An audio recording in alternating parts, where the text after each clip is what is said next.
আসসালামু আলাইকুম, আমি ডাক্তার মনিরুজ্জামান। যারা আমাকে এই মুহূর্তে আমার পেজ থেকে এবং আমার ইউটিউব চ্যানেল থেকে আমাকে দেখছেন, সবাইকে অনেক শুভেচ্ছা। আশা করি সবাই অনেক ভালো আছেন। আজকে আমরা একটা পেশেন্ট ফিডব্যাক নিয়ে পেশেন্টের ফলো আপ একটা ভিডিও করার জন্য আসছি। মোটামুটি হচ্ছে 3.5 মাস আগে ওনারা আমার কাছে আসছিলেন। ওনাদের যে সমস্যাটা ছিল, কমপ্লেইনগুলো ছিল, এখন তাদের রুগী কেমন আছে এইটা আজকে আমরা পেশেন্টের কাছ থেকে একটু শুনি। আমার নাম মোহাম্মদ মুস্তাফিজ। আমি হয়েছিল প্রায় 1 কেজির একটু অল্প একটু বেশি এরকম। এখন ইনশাল্লাহ এখন কেজি হয়েছে মানে 5 কেজি 3 মাসের ভিতরে। যার লাগে মোটামুটি ভালোই আছে, এনার সমস্যা নেই। তাহলে আজকে থেকে 3.5 মাস আগে আসছিলেন। 3.5 মাস তখন ওজন ছিল 1 কেজি। কেজি 1 কেজির একটু বেশি ছিল। একটু বেশি ছিল। আচ্ছা, আজকে ওজন কত আছে? 100 গ্রাম কম 5 কেজি। আচ্ছা, এই যে আমাদের সেই পেশেন্ট। তো যাই হোক, পেশেন্টের অ্যাটেন্ডেন্ট যে আছে, পেশেন্টের বাবা, তো তার ভাষ্যমতে পেশেন্টের ডায়াগনোসিসটা ছিল আমাদের হচ্ছে লো বার্থ ওয়েট। জন্ম ওজন যদি 2.5 কেজির চেয়ে কম থাকে তাহলে এটাকে আমরা বলি হচ্ছে লো বার্থ ওয়েট, বা হচ্ছে জন্ম ওজন 2.5 কেজি কম। তো এই ধরনের বাচ্চাদের আসলে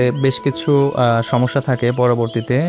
ঠিকমতো গ্রোথটা ঠিকমতো হয় না। তো আমি এটাকে রোগীদেরকে বোঝানোর জন্য যেটা বলি যে একটা ছোট গাছ, চারা গাছ যদি হচ্ছে তার নিজেরই সক্ষমতা না থাকে মাটি থেকে পানি টেনে খাওয়ার জন্য, বা হচ্ছে সূর্যের আলো ঠিকমতো নেয়ার জন্য, শিকড় দিয়ে পানি ঠিকমতো টানার জন্য যদি সক্ষমতা একটা চারা গাছের না থাকে, তাহলে তার গ্রোথ কিন্তু খুব একটা ভালো হবে না। অন্য গাছগুলো আশেপাশে সব খুব দ্রুত বড় হয়ে যাবে, আর ওই গাছটা সবার নিচে পড়ে থাকবে, আর হচ্ছে সেটা গ্রোথ একদমই ভালো হবে না। ঠিক লো বার্থ ওয়েটের যে বাচ্চারা আছে তাদের ক্ষেত্রেও একই কথা। এই বাচ্চারা তাদের নিজেদেরই যেহেতু ফিটনেস খুব একটা ভালো না, বা হচ্ছে গ্রোথ খুব একটা ভালো না, সেটা বিভিন্ন কারণে হতে পারে, ইন্ট্রাইউটেরাইন লাইফে বা হচ্ছে বাচ্চা মায়ের পেটে থাকার সময় বেশ কিছু কারণে এরকম হয়। সেদিকে যাচ্ছি না। তো যদি এরকম হয় যে ওজন কম থাকে, সেই বাচ্চাগুলো পরবর্তীতে তার যে নিউট্রিশন দরকার বা যেটুকু নিউট্রিশন আসলে তার প্রয়োজন, সেটা তার অলরেডি একটা ঘাটতি আছে, এবং পরবর্তী সময়টাতে তার গ্রোথের জন্য যা যেভাবে দরকার, সে কিন্তু মায়ের বুকের দুধ থেকেও পুরাপুরি সেই জিনিসটা ঠিক মতো সে অ্যাচিভ করতে পারে না, বা হচ্ছে সেটাকে হচ্ছে সে ক্যাচ করতে পারে না। তো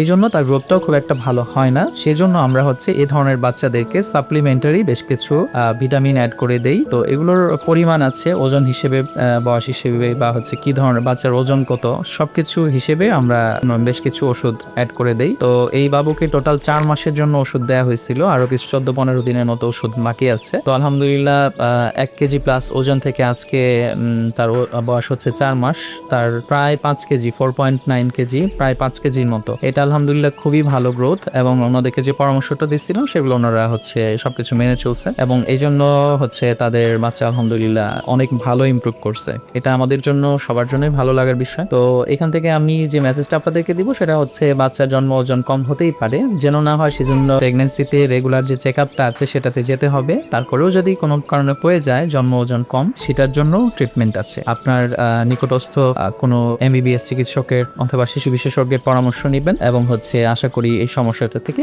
উত্তরণ হবে। সবাই ভালো থাকবেন, আমার জন্য দোয়া করবেন। আসসালামু আলাইকুম।